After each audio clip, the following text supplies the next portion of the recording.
Arautos de uma era melhor. Pois levou muitos à Sagrada Escritura, a John Wycliffe, a fim de saberem por si mesmos a verdade, resultando que de todos os outros era o menos desejado de Roma. A mente dos homens foi dirigida para a fonte da verdade, que Roma tinha por objetivo ocultar. John Wycliffe começou a escrever e publicar folhetos contra os frades, porém não tanto procurando entrar em discussão com eles, como despertando o espírito do povo para os ensinos da Bíblia e do seu autor. Declarava ele que o poder do perdão ou excomunhão não possuía o Papa, em maior grau do que os sacerdotes comuns, e que ninguém pode ser verdadeiramente excomungado se primeiramente não tiver trazido para si a condenação de Deus.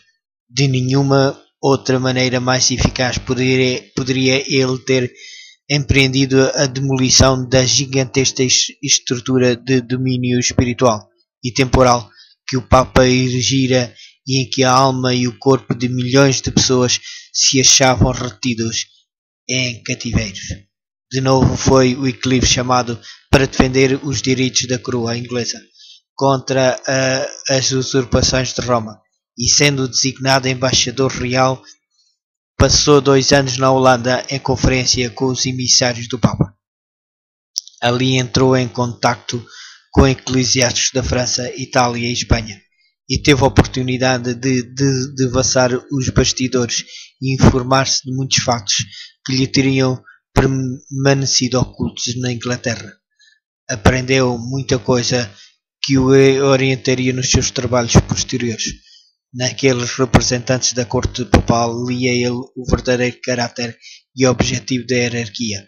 Voltou para a Inglaterra a fim de repetir mais abertamente e com maior zelo os seus ensinos anteriores, declarando que a cobiça, o orgulho e o engano eram os deuses de Roma.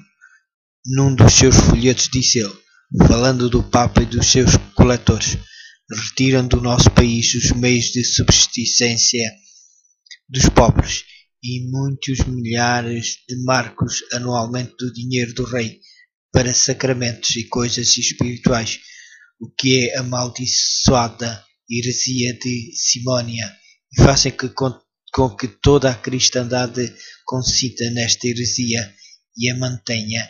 E na verdade, ainda que o nosso reino tivesse uma gigantesca montanha de ouro, e nunca homem algum dali tirasse, a não ser somente o coletor deste orgulhoso e mundano sacerdote, com o tempo ela se esgotaria. Pois sempre ele tira dinheiro do nosso país e nada devolve, a não ser a maldição de Deus pela sua simonia. Logo depois da sua volta à Inglaterra, Wycliffe recebeu do rei a nomeação para a reitoria de Lutero. Isto correspondia a uma prova de que o monarca pelo menos não se desagradara da sua maneira franca no falar. A influência de John Wycliffe foi sentida no moldar a ação da corte, bem como a crença da nação. Os trovões papais logo se desencadearam contra ele. 3 bulas foram expedidas para a Inglaterra, para a Universidade, para o rei e para os prelados, ordenando todas as medidas imediatas e decisivas para fazer silenciar o encenador de heresias. Antes da chegada das bulas, porém, os bispos, no seu zelo, intimaram Wycliffe a comparecer perante eles para julgamento. Entretanto, 2 dos mais poderosos príncipes do reino acompanharam-no ao tribunal, e o povo, rodeando o edifício e invadindo, intimou de tal maneira os juízes que o processo foi temporariamente suspenso, sendo-lhe permitido ir sem paz. Um pouco mais tarde faleceu Eduardo III, a quem, na sua idade avançada, os prelados estavam procurando influenciar contra o reformador, e o anterior protetor de Wycliffe tornou-se regente do reino.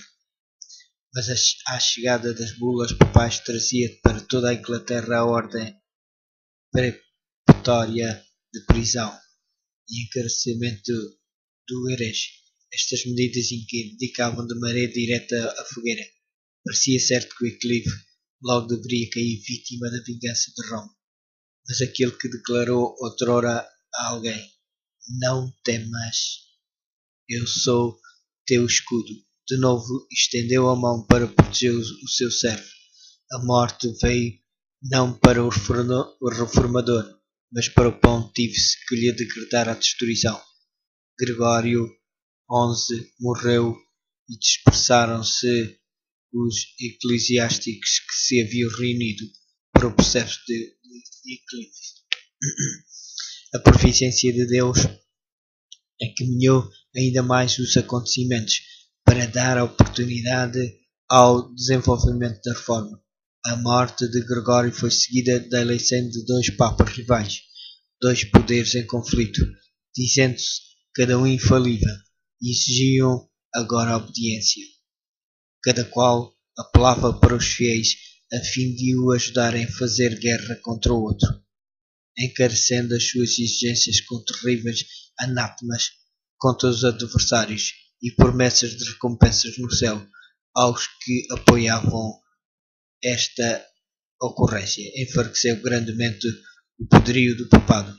As fações rivais fizeram tudo o que podiam para atacarem uma a outra. Durante algum tempo Wycliffe teve repouso. Anátemas e recriminações voavam de um para o outro papa e derramava-se torrentes de sangue para sustentar as suas pretensões em conflito. Crimes e escândalos inundavam a igreja durante este tempo. O reformador, no silencioso retiro da sua paróquia de Lutero Hugo, estava trabalhando diligentemente para dos papas contentores dirigir os homens a Jesus, o príncipe da paz. O cisma, com toda a contenda e corrupção que produziu, preparou o caminho para a reforma, habilitando o povo a ver o que o papado realmente era. Num folheto que publicou sobre o cisma dos papas, Wycliffe apelou para o povo, a fim de que considerasse se esses dois sacerdotes estavam a falar a verdade, quando se condenavam um ao outro como o anticristo. Deus, disse ele, não mais quis consentir que o demónio reinasse em um único sacerdote, mas fez divisão entre dois, de modo que os homens em nome de Cristo possam mais facilmente vencê-los a ambos. Wycliffe, a exemplo do seu mestre, pregou o Evangelho aos pobres. Não contente com espalhar a luz nos lares humildes da sua própria paróquia de Lutero, concluiu que ela deveria ser levada a todas as partes da Inglaterra. Para realizar isto, organizou um corpo de pregadores, homens simples e dedicados, que amavam a verdade e nada desejavam tanto como propagá-la. Estes homens iam por toda a parte, ensinando nas praças, nas ruas das grandes cidades e nos atalhos do interior. Procuravam os idosos, os doentes e os pobres e desvendando-lhes as alegres novas da graça de Deus. Como professor de teologia em Oxford, pregou a palavra de Deus nos salões da universidade. Tão fielmente apresentava ele a verdade aos estudantes sob a sua instrução, que recebeu o título de doutor do Evangelho. Mas a maior obra da vida de João deveria ser a tradução das Escrituras para a língua inglesa, num livro sobre a verdade e sentido das Escrituras, e exprimiu a intenção de traduzir a Bíblia de maneira que todos na Inglaterra pudessem ler na língua materna as maravilhosas obras de Deus. Subitamente, porém, interromperam-se as suas atividades.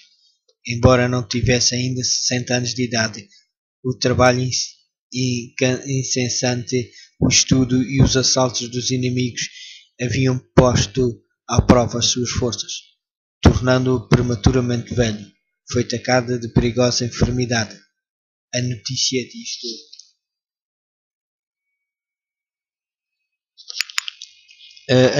disto subitamente peço desculpa. O trabalho insensato foi atacado por gajos. A notícia disto proporcionou grande alegria aos frades. Pensava então que se arrependeria amargamente do mal que tinha feito à igreja e precipitaram-se para o seu quarto para lhe ouvir a confissão. Os representantes das 4 ordens religiosas com 4 oficiais civis reuniram-se ao redor do suposto moribundo. Tendes a morte nos vossos lábios, diziam. Comovei-vos com as vossas faltas e retratai na nossa presença tudo o que disseste para ofensa nossa. O reformador ouviu, em silêncio. Mandou então que o seu assistente o levantasse no leito e, olhando fixamente para eles, enquanto permaneciam esperando a retratação naquela voz firme e forte que tantas vezes os havia feito tremer, disse: Não hei de morrer, mas viver, e novamente denunciar as más ações dos frades. Espantados e confundidos, saíram os monges apressadamente do quarto. Cumpriu-se a palavras de João. Viveu a fim de colocar nas mãos dos seus compatriotas a mais poderosa de todas as armas contra Roma, isto é, dar-lhe a Sagrada Escritura, o meio indicado pelo céu para libertar e esclarecer e evangelizar o povo. Muitos e grandes obstáculos havia a vencer na realização desta obra. João achava-se sobrecarregado de enfermidade. Sabia que apenas poucos anos lhe restavam para o trabalho. Via a oposição que teria de enfrentar, mas animado pelas promessas da palavra de Deus, foi avante, sem se intimar de coisa alguma, quando em pleno vigor da sua capacidade intelectuais, rica em experiência, ele fora preservado e preparado por especial previdência de Deus para este trabalho.